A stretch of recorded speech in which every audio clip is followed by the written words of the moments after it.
Hi guys! Welcome to my affordable watch collection. My name is Aviv, and after taking a long overdue break from YouTube, I'm back. And I'm very excited today to share this new San Martin watch with you, because besides being a really cool watch, this one was customized by San Martin especially for me, with my own design on the dial. This video is going to be both a review of the San Martin SN0105XB and a showcase of San Martin's dial customization service. For the sake of full disclosure, San Martin did send me the watch for free for review via the San Martin store on AliExpress, but I did pay for customizing the dial with my design. In the description of this video, you'll find a temporary discount code you can use on the San Martin store. This little pilot's watch has basically 3 dial options you can choose from. You can have it with San Martin's branding and a broad arrow, sterile without any branding, or with your own design on the dial at extra charge. Both the sterile and the branded versions go for $116 and 13 cents, and opting for your own design on the dial will cost you $20 more. This watch is a homage to the Mark 11 reference 6B/346 Navigator's watch, made by JLC and IWC in the late 1940s for the British Air Ministry.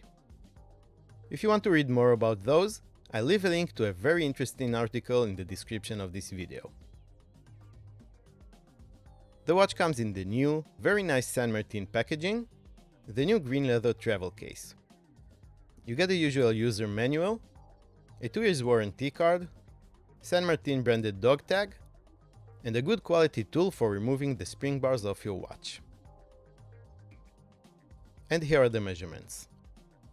The width of the case is 36 mm, its thickness is 10.3 mm including the protruding crystal, 12.6 if you want to include the added thickness of the provided nylon strap passing twice under the case. The distance between the lugs is 18 mm, lug tip to lug tip is just under 46 mm, and the watch weighs 53 grams. Water resistance is 100 meters, the perfect number for this type of watch. The dial is matte black, and everything is crisply printed on it. It starts with a white minute track with elongated 5-minute marks, and vintage colored lumed rectangles at the 12, 3, 6 and 9 o'clock positions. 1 to 11 Arabic numerals mark the hours in luminescent material after that, and an upwards facing triangle marks the 12 o'clock position. The design I sent San Martin to print on the dial was inspired by the IWC version of the Mark 11 watches. It includes a series of numbers that are significant to me and my military service under the 12 o'clock marker, where International Watchcar would be on the original watches. M for my affordable watch collection replaces the broad arrow below those, and the IDF circled Tzadik replaces the circled T for tritium you would find on the IWC. This is actually the IDF's equivalent to the broad arrow, as it marks equipment issued and belonging to the IDF. Very much like the broad arrow marks equipment issued by the British Ministry of Defense. So I thought that would be a cool little touch. I have to say that the design turned out even better than I imagined, sharply printed and well positioned. And besides, it is really cool to have something that is personalized and meaningful to you on a watch that you are going to wear knowing you had a part in its design. My design is a nudge to the original watch from back in the 40s, but it also holds sentimental value for me. I'm really glad San Martin were on board with my idea. The hands are flat and highly polished, with warm patina colored lume on the pencil-shaped minute hand and the snip tip hour hand. The needle seconds hand has a leaf-shaped counterbalance, and it sports no lume.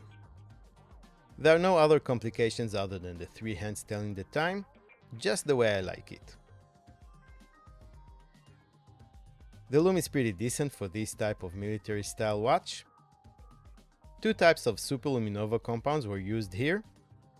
Old radium superluminova with its patina look in the light and green glow in the dark on the 3, 6, 9, 12 and the 12 o'clock triangle and the hands, and white in the light, blue in the dark BGW9 superluminova on the Arabic numerals and the rest of the 5-minute markers. You shouldn't expect it to last for too long, as it is mostly printed on, but again, it is pretty decent for what this watch is, and it definitely looks cool before it fades out. Covering the dial is a nicely domed K1 mineral crystal with blue tinted anti-reflective coating applied to its underside. It protrudes slightly over the bezel, giving it that cool vintage vibe and nice distortion to the dial. The case is made of 316L stainless steel and sports a mixture of brushed and polished finishes. While the concave-shaped bezel is highly polished, the rest of the case is finely brushed. Looking at the slim side profile, we see that the lugs are pointy, curving all the way down to the bottom of the case. The finishing level is very good, as we've grown to expect from San Martin watches, but I did notice that the bottom edges of the case are really quite sharp.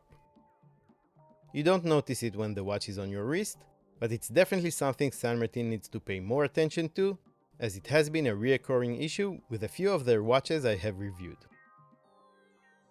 The unguarded crown at the 3 o'clock position is a push-pull type crown. It is known for good grip and has a conical shape with a dome tip, engraved with San Martin's hexagon logo.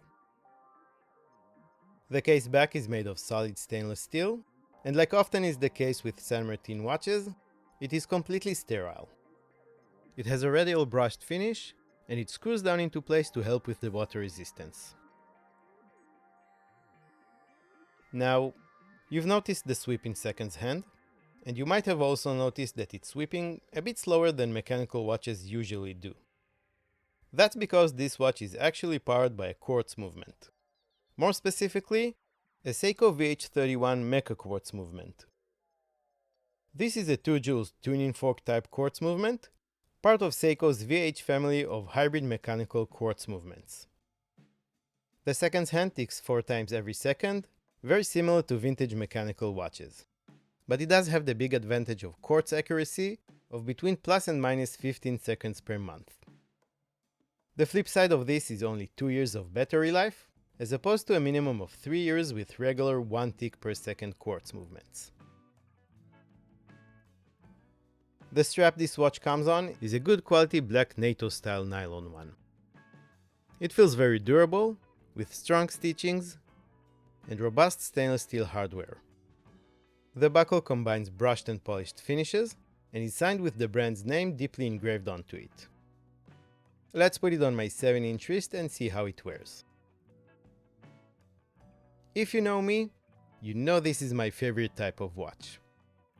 36 to 38mm field or military style watches are most definitely my favorites. It's no surprise then that I really like having this watch on my wrist. It's slim and compact, and thanks to the proportionally long lug to lug, thin bezel and large dial, it doesn't appear too small on the wrist in my opinion. Legibility is very good, you get a good contrast between the hands and the dial, and with the anti-reflective coating, you won't have any trouble reading the time in any lighting condition. The provided nylon strap is nice and comfortable, but this watch is such a strap monster that it would be a shame keeping it on just one strap. With its black dial and vintage military aesthetics, it would look absolutely awesome on pretty much every strap you throw it on. Finally, let's go over the pros and cons of the San Martin SN0105XB. We'll do the cons first. The 2 main issues I find with this watch are the aforementioned sharp edges on the bottom of the case and lugs, and the mineral crystal. While a sapphire crystal would have been preferred, K1 mineral glass is supposed to be the next best thing in terms of clarity and resistance to scratches. That said, if and when it gets scuffed and scratched, there's nothing much you can do about it, and you are left with a scuffed or scratched crystal. Other than that, it could be nice if San Martin offered some more strap choices besides the black nylon strap. On the pro side, I think this watch presents great value for money. First of all, it feels robust. It feels sturdy and durable, and not at all flimsy or fragile, as the small size and vintage look might suggest. It is built very well and finished beautifully. It is slim and elegant. It is a strap monster that comes on a very good quality strap. It has a solid stainless steel construction and 100 meters of water resistance, which makes it a watch you can wear with confidence. It has a reputable mecha quartz movement that gives you that retro feel of a mechanical watch and the accuracy of a quartz one. That also makes it a great grab and go option for your collection. If it's not clear by now, I really like this watch. And to top it all off, it is personalized to me, with my own design, and that makes it both a one-of-a-kind piece and a meaningful watch to me personally, something I will cherish and keep in my collection for good. The printing on the dial is crisp and accurate, and it really turned out way better than I expected. Let me know what you guys think of this retro pilot's watch by dropping a comment below. What design would you put on your very own dial? If you want to check this watch out for yourselves, you'll find a link in the description of this video, plus that discount code that is not going to last forever. That is going to be an affiliate link that will not cost you any extra money, but will help the channel by generating a small commission. So thanks in advance if you do decide to use it. If you like this video, please give it a thumbs up, subscribe to my affordable watch collection, and hit the notification bell for more affordable watches related content. You can also follow me on Instagram and get to know me and my collection a little bit better, get all the news about the channel, and connect with me on a more personal level. Here are a couple of quick links to my reviews of my two favorite San Martin watches. Check one of these out next. I want to thank San Martin for sending this watch in for review, and to thank you all very much for watching, and I will see you next time.